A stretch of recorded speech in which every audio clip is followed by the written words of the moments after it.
我哋成日都話咧冇嘢食啊，咁我哋今年咧嚟緊咧就將會農曆5月啦，咁就同我哋食咩嘅食粽啊嘛，粽嘅飄香，咁我哋又話跟住好開心咧，上香格里拉就會有一個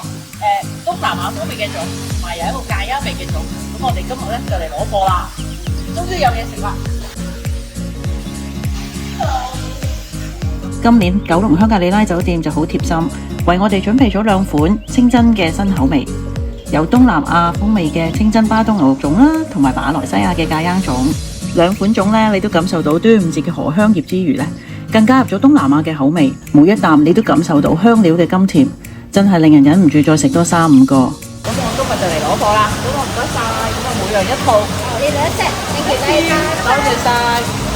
攞返屋企蒸咗就食得啦。